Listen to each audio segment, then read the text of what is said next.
and it was actually quite painful.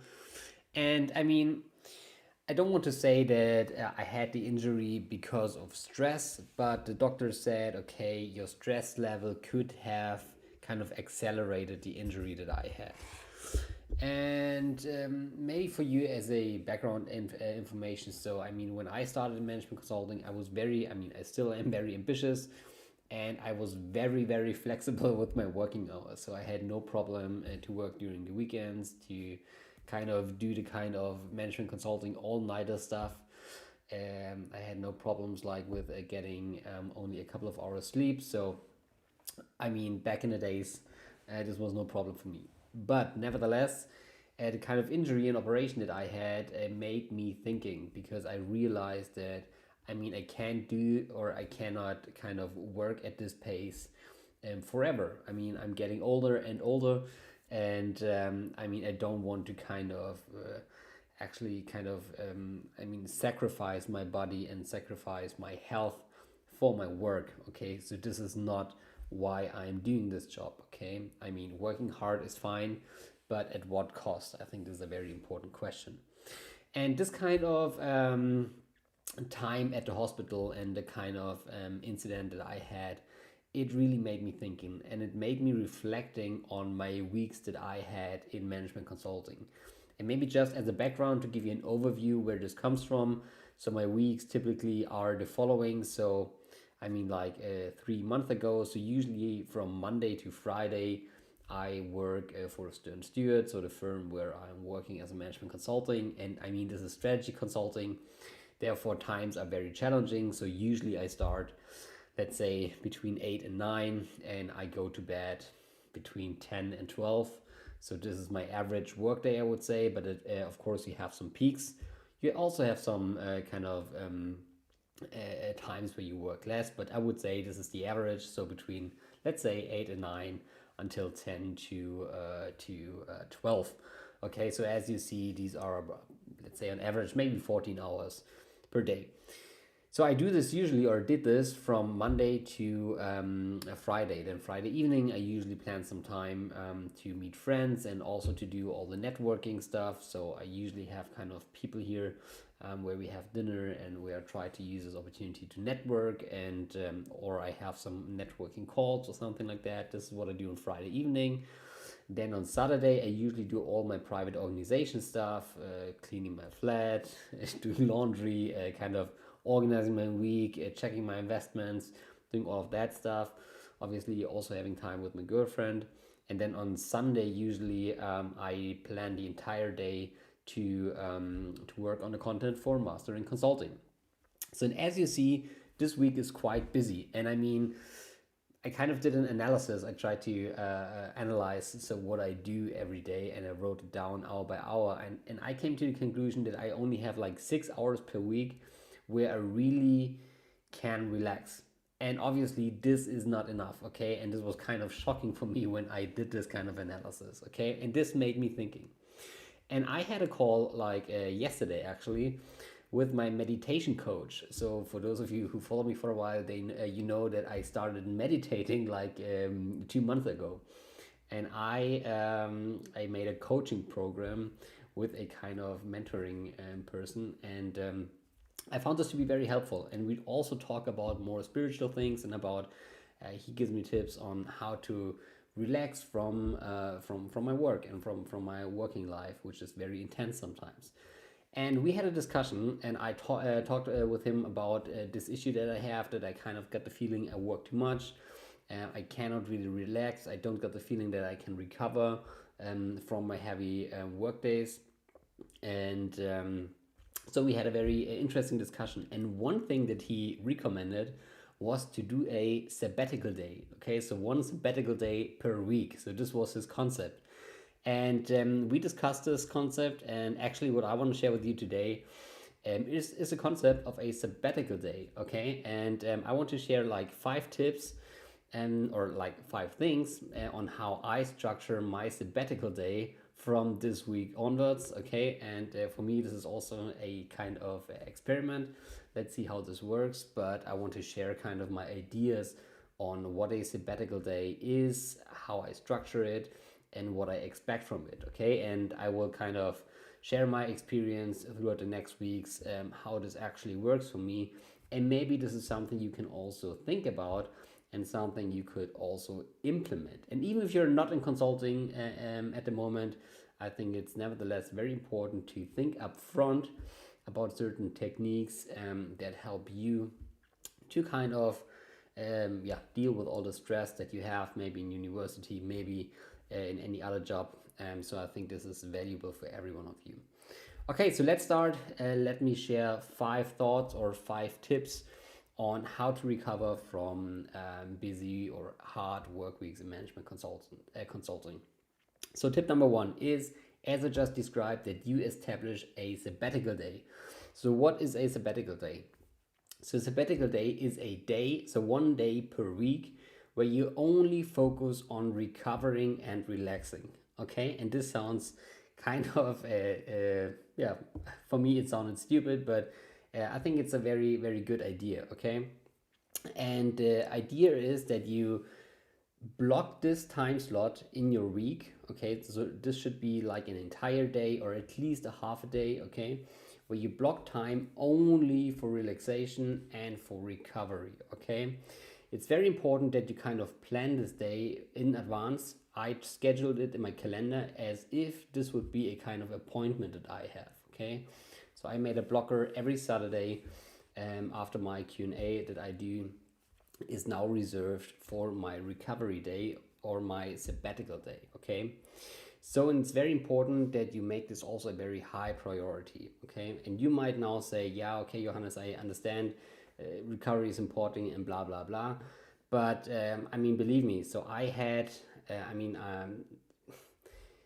this injury was kind of quite very heavy for me. Okay, so I'm not that old, and I mean, I don't want to kind of destroy my health. So I think kind of taking the time to take care of your body, to take care of your health, is very, very important, and also is a very good long-term thinking. Okay, it's a long-term invest. I mean, many people think about how to invest in kind of stocks and in kind of assets, but they don't think at all about how to invest in their health. Okay, so I think it's very important to block the time and to make this happen. Okay, and this is tip number 1 that I can give to you, is to establish this day and kind of make it a must and a high priority. Then the second tip that I can give you, and that what I would try is that I identify and I plan recovery activities. So what is a recovery activity? So I think that every person, and this is different for everyone here, everyone has certain activities that really, really help to relax and to kind of recover. Okay, so typical examples might be doing sports, it might be being outside in nature. For me personally, I mean, before the lockdown and that we have in Germany, it was going to the spa. Okay, going to the sauna. So this was a kind of recovery activity for me. It can also be kind of meditation or reading for some people. And there's a long list of other activities that can be your recovery activities. Okay, so but the most important thing is that you really honestly think about what are the activities where you really can relax and kind of forget everything and forget everything about work and really just relax and recover. Okay, so identify your recovery activity and then plan these activities in your sabbatical day. Okay, so for me, for example, as I just said, I like to go to the spa. Unfortunately, that's not possible, but I also can relax if I go for a long run or if I'm outside in nature. So what I do now is that each Saturday I block time to either go for a long run, so a 15K run, for example, to really kind of give me the time to kind of relax. And I mean, doing long runs just works for me. Okay, and I also block some time to go hiking with my girlfriend, where I'm outside in the nature, in the mountains here in Bavaria. And this is also a good way for me to kind of recover and to relax. Okay, so this is tip number 2: identify your recovery activities and plan them in your sabbatical day. Okay, very important. Then tip number 3 is that you shut off your phone. And I know for some of you will say, "Hey, Johannes, that's not possible because I don't know. I want to write messages. I want to make phone calls. I have to look up the way if I have to drive somewhere." But I think it's very important. I mean, don't forget that your device, your smartphone, requires attention from you. Okay, and this is time. If you are busy watching or taking a look at your phone, you obviously can, per definition, not recover because this requires a lot of attention. Okay, and this can be kind of, yeah, very exhausting to watch on the screen all the time. So I think it's also very helpful that each Saturday, so or Sunday if it's your day, each sabbatical day, you also have a certain time period where you say, okay, this is the time where I don't take a look at my phone. Okay, and it's very important. I mean, if you are outside in nature, it's very easy. You just don't take your phone with you. Also, if you're doing sports, you don't need your phone besides you. Also, if you are at a spa, for example, or if you're meditating, then just put your phone aside, lock it somewhere, turn it off. Okay, so just give yourself that freedom to have a couple of hours at least per day without being available, okay, and without being online. This can really help, and this is already something that I tried kind of before, and based on my experience, I can say, I mean, even each hour, I mean, it sounds stupid, but each hour I'm not on the phone is kind of, I mean, I just feel that it's very good for my health and also very good for my focus. Okay, so this tip number 3: shut down your phone and kind of have a phone-free time slot in your sabbatical day. Then tip number 4, and most of you will like that tip. Okay, tip number 4 is that on your sabbatical day you spend a lot of money for fun activities, and let me explain what I mean by that. So, of course, I mean, I have a saving quote of over 75% of my salary, okay? So this is quite high, okay? So from each dollar I get, I save like 75 cents. Nevertheless, I also have a fun account, okay? So what is that? The fun account is a certain amount or a certain percentage of money that I simply plan on spending for fun activities. Okay, so I have a kind of budget plan. So I spend some money for rent, I spend some money for food, some money for holidays and traveling. But I also have a kind of a budget and bank account for just doing fun activities. And why is this important? I mean, of course, we all want to save a lot of money because we want to build a high net worth and become a millionaire one day. I know. But nevertheless, I mean, guys, we're not just working for the money and we're not just working for building a high net worth. Yes, that's important too, and this comes with time. But don't forget to live in the meanwhile, okay? So it doesn't make any sense if you are as a consultant have a very high salary and a very high income, and on the one hand, like you have this high salary, but on the other hand, you don't spend the money and you don't kind of allow yourself to have fun with that money. Okay, so that's not the sense or not the purpose. Sorry, to kind of put in all of the hours. So what I recommend is to have a certain. I mean, this can also be a small percentage. For me, it's not more than like of those 25% that I spend. It's not more than I think 5% or so that I block for fun activities. Okay, and this can be, for example, inviting friends and family to dinner, doing a spontaneous weekend trip, buying things that you just like for whatever reason, okay? Then for me personally, this is doing fine dining, for example, or drinking nice wine, okay? This is what I like to spend my money on. And it doesn't matter. So whatever makes you happy, allow yourself to spend money on that, okay? Because I mean, you, as I just said, you don't just work to save money, you also work to live. And I think it's very important to block yourself. And I do that usually on my sabbatical day, so each Saturday, to allow yourself and block some time where you actually spend the money and try to have some fun based on the hard work that you put in during the week. Okay, so I think this is very important. And this tip number 4: spend money on fun activities. Then tip number 5, and this is the last tip that I give you to kind of recover from hard work weeks. And I mean, this may be controversial for some of you, but my tip is that you don't overdo pseudo relaxation or recovery activities. So, what do I mean by that? If I ask people, so what are the activities where you kind of recover? I mean, just a couple of minutes ago, I talked about recovery activities, okay? And if I ask people, what are your recovery activities?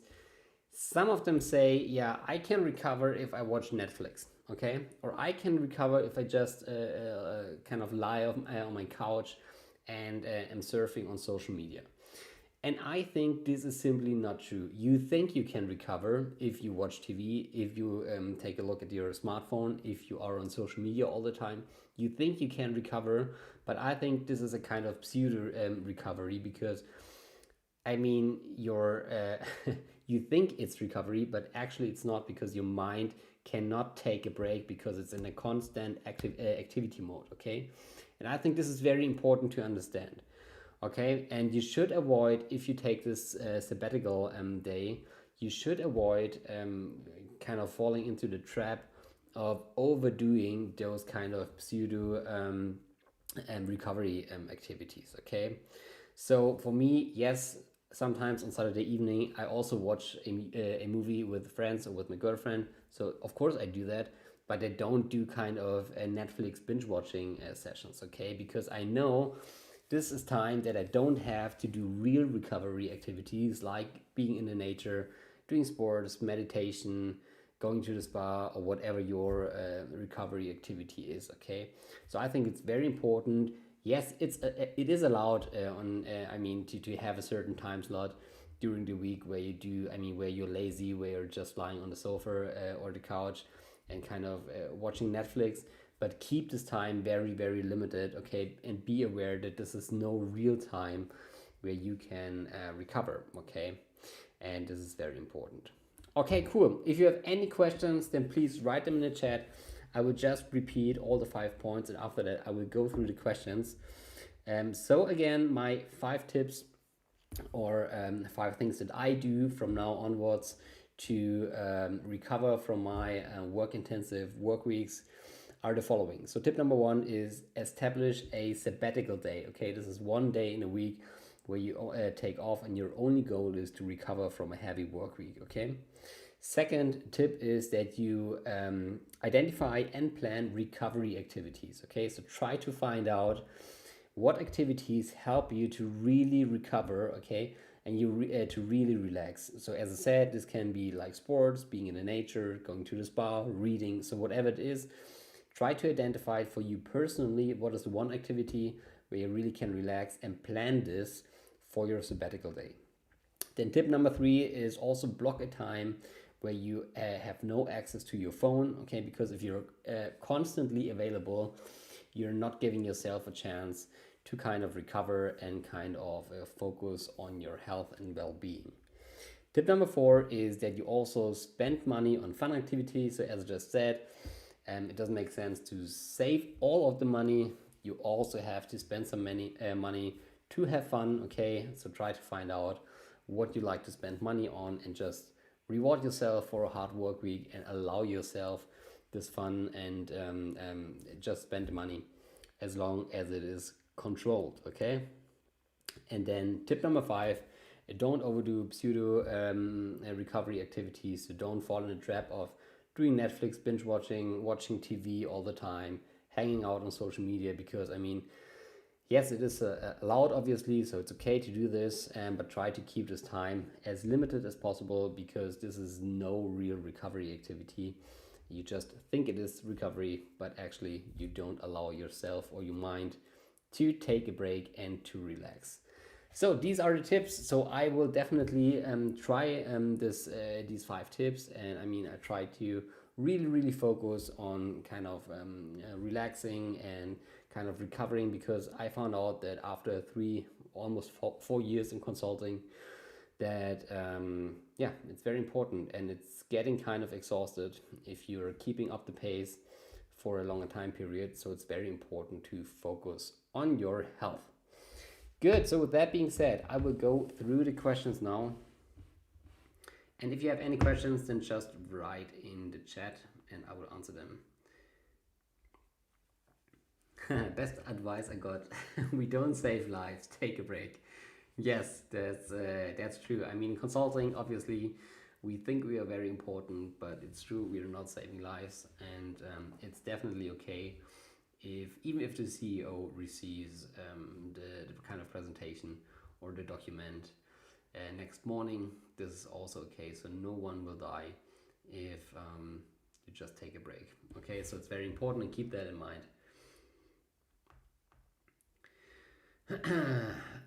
Raul asks, is it normal to get sick from stress as a management consultant? No, it's definitely not normal, okay? And this is not acceptable at all. So I didn't say that I got sick from my stress. I got sick, and I think my stress was not helpful to kind of recover, okay? So I'm not saying that the stress was the reason for the kind of injury that I had and the kind of operation that I had to undergo. That's not the case, I think, but definitely stress was not helpful for that. Okay, so it's not normal to get sick from stress as a management consultant. Okay, and whoever tries to tell you that you have to do 100-hour work weeks like every week, this is just not true. Okay, yes, there will be weeks that are very work intensive, but yeah, don't sacrifice yourself too much for your job, okay? Unless you want to. Headspace is a great meditation app. Yes, that's true. Good. So, do you have any more questions? Is it possible to indulge a bit in stock market with management consulting? Yes, give me a second. Um,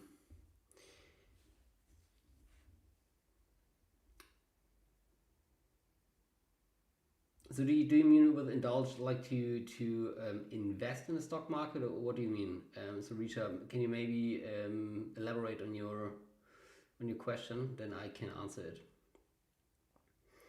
And I will answer the next question in between. Love the tips on how to recover. How do you set boundaries during the hard work week to ensure you don't burn out? It's difficult. So during the week, it's very, very difficult. Okay, because in most times you have to be available as a management consultant. Okay, so this is kind of very, very challenging.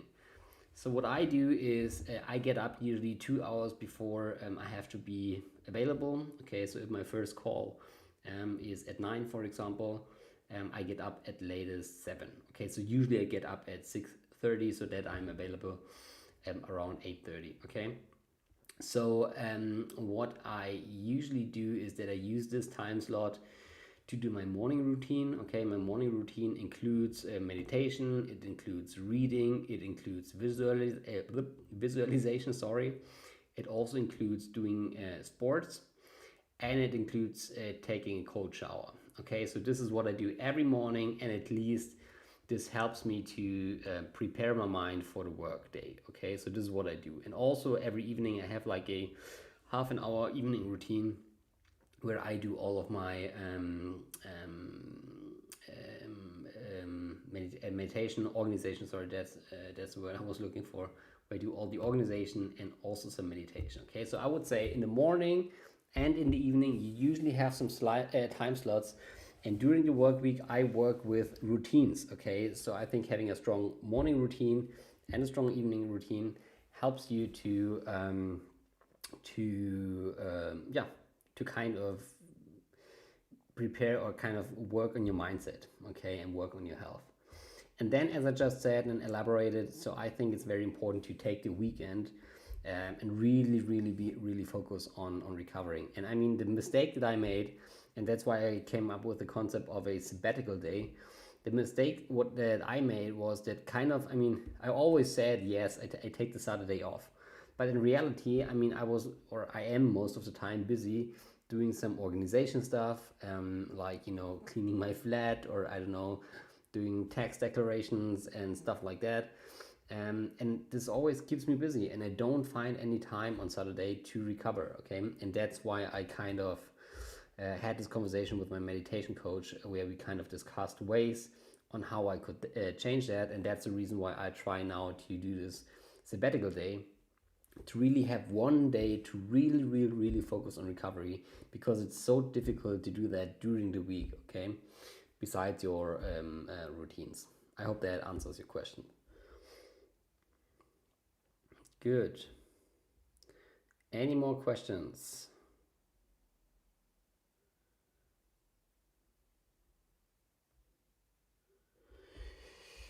Good. Then, Risha, I'm still not sure what you want to ask with your stock market question. If you ask if you can invest in the stock market, then yes, of course. Here. So, the stock market, I mean basically to do trading sometimes in a week. Yeah. Would it be possible to spare some time from scheduled trading in peak hours? Okay. I mean, if you're like, okay. Well, so this is a bit okay. Now I have to do a deep dive if you talk about finances and investing in the stock market. Okay, so what I think, I mean, yes, there is some time. Okay, and I have a lot of colleagues and friends who invest a lot and do especially a lot of trading. Okay, and also during the day, and they have this kind of pop-up messages and notifications where they are informed about like every movement of the stock market. And yeah, but I mean, this is not how I invest. Okay, so what I like to do is, I mean, since my time, I mean, the one thing is that your time is very limited as a consultant, but I think even the more important thing is that your attention is limited. Okay, so every time I have to shift my focus from my work to something else, this requires a lot of energy to get back to work. Okay, so I try to have a kind of at least as less interruptions as possible. Okay, and I personally think that kind of trading during the day, for me personally, it doesn't work, because then I get very nervous and have to check the stock markets all the time. And I mean, that's why I stopped trading actually. Okay.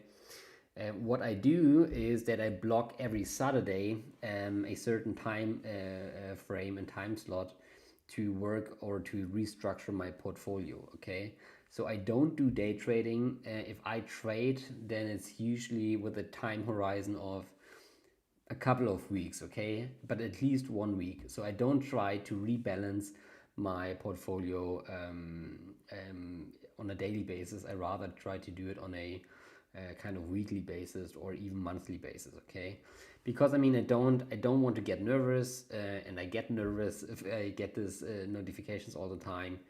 And I mean, I don't enjoy it. Okay, so if I want to invest my money, obviously I want to get a high return. I also do a couple of more risky investments, but I don't want to kind of watch the stock ticker all the time, because I mean, for me, this is um, kind of a wasted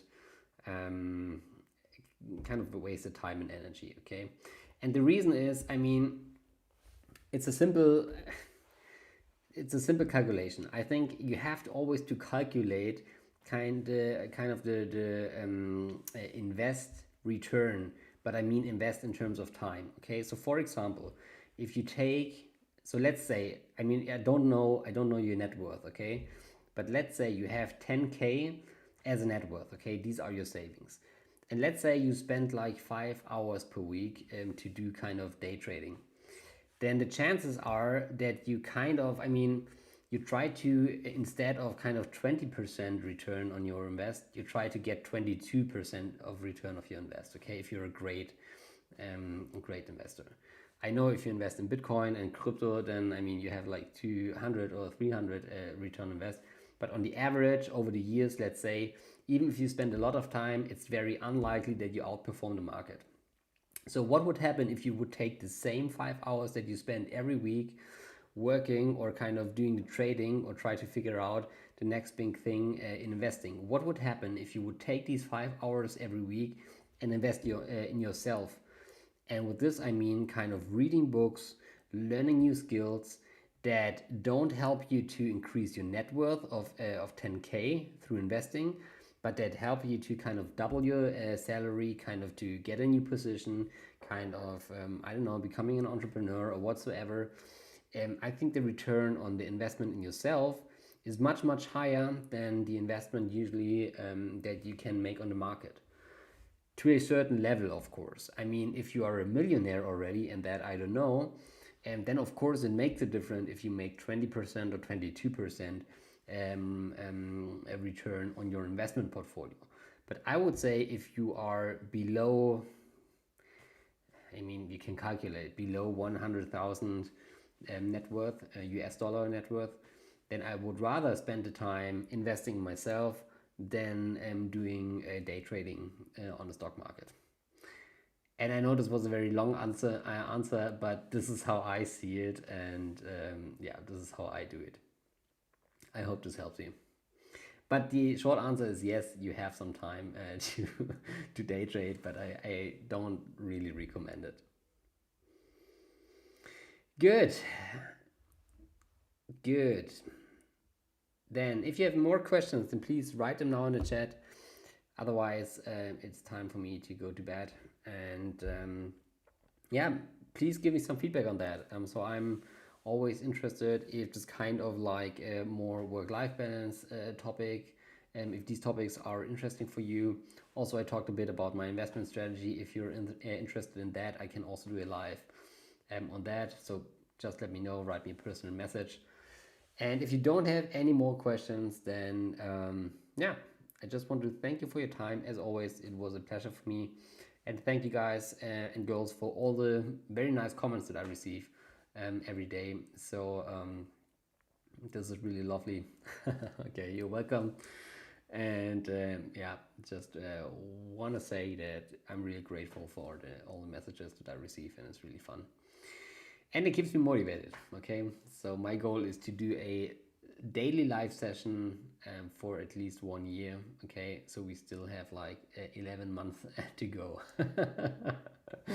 And let's see if I make it, okay? Cool, guys, with that being said, I wish you a great evening. I hope you had a lovely evening, and I hope you have a great and successful day tomorrow. Wish you the very best, and talk to you tomorrow. Goodbye.